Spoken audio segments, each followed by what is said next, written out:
Has ESG investing just been climate communism all along? Someone had suggested I do a video regarding Vanguard finally dropping their ESG investing guidelines. And considering most of my 401k is invested in Vanguard, I thought maybe I should do a little research anyway. First off, what are ESGs? ESG stands for Environmental Social Governance. It's a set of guidelines for investing in companies based on their impact on the environment, namely to stop fossil fuel dependence and whether there's enough diversity and inclusion in those companies. Basically, trying to keep companies accountable to their overall impact on society and the planet, which is a good thing. And not just regarding climate change, but actual environmental disasters like the literal train wreck that just occurred in East Palestine, Ohio.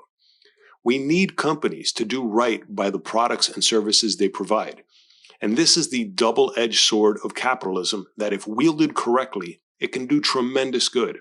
But if wielded incorrectly, it can do tremendous damage to the planet and society at large. This is why we need to stop with the political tribalism and one world government conspiracy theories that keep us from finding the optimal balance between the need for ethical standards and practices that are most often demanded by the left and the need for capitalism, which is the only economic system that can lift the majority of people out of poverty, which only seems to be appreciated by conservatives on the right nowadays. It is a good thing to want to invest in companies that aren't harming the environment, particularly animals. The concept of ESG investing guidelines have been around for years, just like the trend to buy products from companies that don't incorporate animal cruelty in their product testing or use child labor or sweatshop factories. But there's a big difference between reasonable expectations for ethical practices by companies and the polar opposite, allowing false victimhood narratives that mushroom into moral panics pushed by bad faith activists that mislead the public from knowing which companies are genuinely ethical and which are not. And that's been the biggest problem with ESG investing standards. The fact that oil companies like Exxon and even Lockheed Martin that produces military weapons whose sole purpose is to kill other human beings, those companies got better ESG ratings than a company like Tesla focused on building electric cars that don't run on fossil fuels. How did that happen? Because Tesla's CEO, Elon Musk, has been calling out the problems with wokeness in society, and specifically calling out politicians like Elizabeth Warren, who thought she could shame Elon Musk on Twitter, only to find out that he could easily outwit her and expose her own hypocrisy, and ultimately he bought Twitter itself to ensure he can never be silenced on the platform. And since his purchasing of Twitter, Musk has unleashed the hounds of hell through the Twitter files.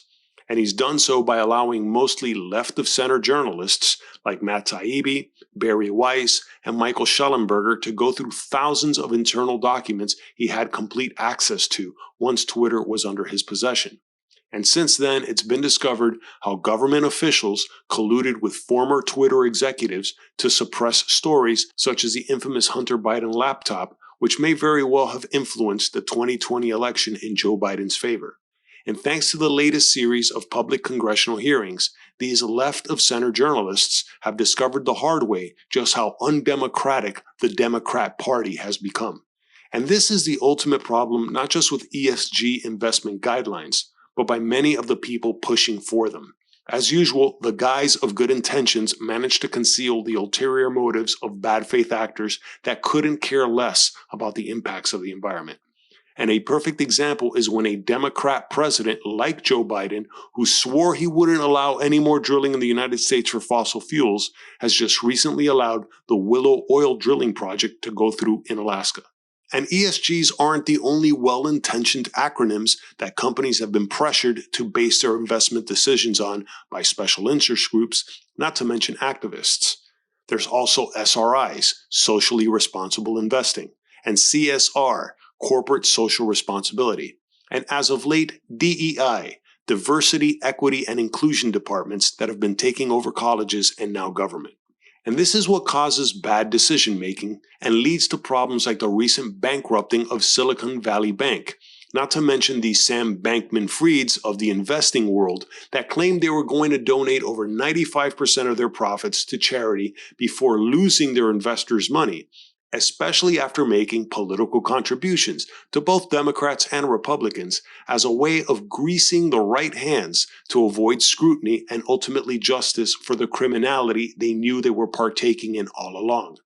But fortunately, enough companies like Vanguard and even major investors like Warren Buffett are actually rejecting the ESG standards for their investment choices.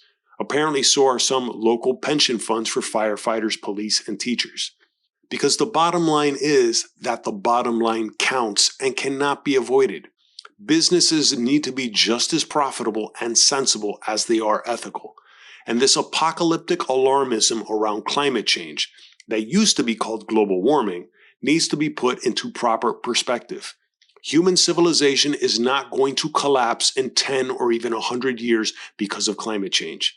We need to stop pushing for the impractical demand to get off of fossil fuels entirely and immediately.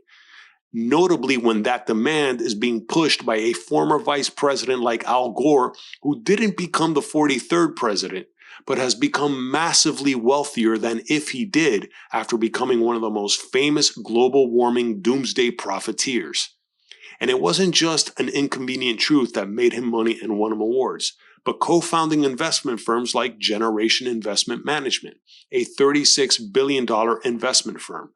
By the way, nothing wrong with good old-fashioned capitalism. But there is something wrong with baseless fear-mongering used to misdirect people's attention from unethical business practices that enrich a few elites while discouraging competition through unfair regulations. It might be difficult, but it's not impossible to find the optimal balance between legitimate environmental concerns and the need to feed and house billions of people on the planet through capitalism.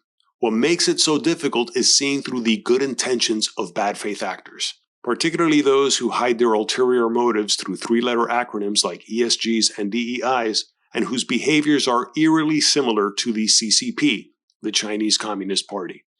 If I got anything wrong in this video, please let me know in the comments below.